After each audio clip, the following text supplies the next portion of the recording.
Je vous remercie, Monsieur le Président. Monsieur le Président, une fois n'est pas coutume, je vais commencer ce que je n'ai jamais fait par répondre à quelques-uns de mes collègues.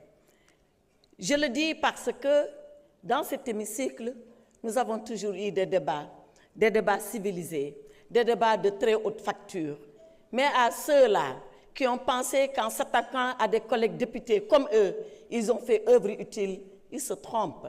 Surtout que, quand on est chrétienne, qu'on est en carême, qu'on a décidé de citer la Bible, qu'on la cite correctement.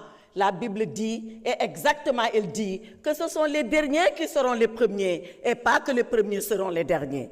À ceux-là qui ont dit qu'ils ont un maquillage, un démaquillant, ce démaquillant, il est sale.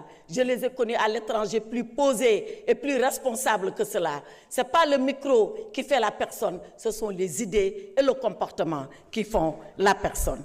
Cela dit, Monsieur le Président, parlons de la loi. Parlons de la loi et parlons des deux lois.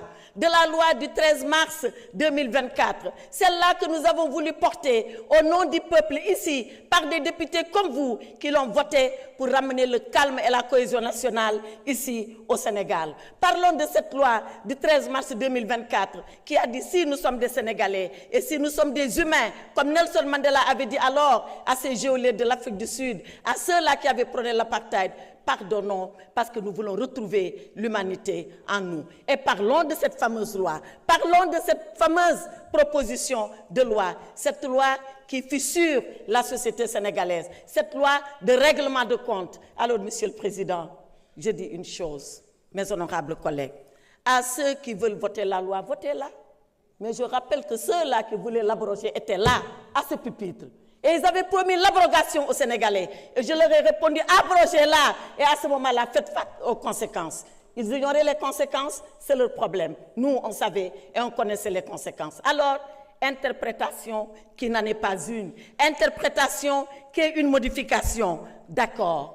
Mais nous continuerons ce combat. Il ne s'arrêtera pas ici. Et quand vous parlerez, vous, à vos militants, nous, on parlera aux Sénégalais et à l'ensemble des Sénégalais. Quand vous parlerez de votre parti PASTEF, on parlera du pays. Quand vous parlerez de vindicte, quand vous parlerez de vengeance, quand vous parlerez de rancune, on parlera de droit, on parlera de justice, on parlera de loi, parce que c'est ça, un état de droit. Et pour cet état de droit, il faut le savoir, vous n'êtes pas plus courageux que nous, vous n'êtes pas plus patriote que nous, vous n'aimez pas le Sénégal mieux que nous. On est prêts, nous aussi, à mourir. Je ne parle pas de la prison. Mais qui a peur de la prison?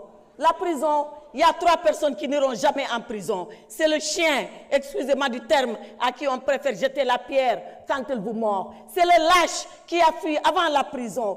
Et c'est celui qui est dément et qui est inconscient. Alors, chez nous, il n'y a ni chien, il n'y a ni lâche, il n'y a que des courageux. Et quand il s'agira de mourir pour le Sénégal, on est prêt à mourir pour le Sénégal. On est prêt à aller pour le Sénégal. Alors, vos leçons de courage, gardez-les pour vous. On n'en a pas besoin. Vos leçons de patriotisme, gardez-les pour vous. On n'en a pas besoin. Vos leçons que nous aimons plus le Sénégal. Babacar, s'il vous plaît. Babacar Ndiaye, vous n'avez pas droit à la parole. Arrêtez. La lâcheté, c'est quand on a le privilège de parler de quelqu'un qui n'est pas là et qu'on se met à dire des choses qu'on n'oserait pas dire devant lui. Babacar, voilà, si vous insistez, je vous évacue. Je prends le peuple sénégalais à témoin. Arrêtez. Et je dis à ce peuple vaillant, je dis à ce peuple courageux, je dis à ce peuple qui jamais n'a oublié son histoire, regardez ce qui se passe ici, à l'Assemblée nationale. Et demain, l'histoire le notera. Demain surtout, la vérité éclatera. Faites ce que vous avez à faire. On continuera de faire, nous, ce que nous avons à faire. Combattez et on combattra pour la vérité. Et on va se retrouver. On se retrouvera et on se retrouvera dans le vrai. Seule la lutte libère, mais seule la vérité libère. Et elle libère plus que la lutte. Et le Saint-Coran l'a dit, et je termine par là, Monsieur le Président. Alayhi sallahu bihakmil hakimin. Dieu est le seul juge et Dieu jugera en tout. Merci beaucoup, honorable.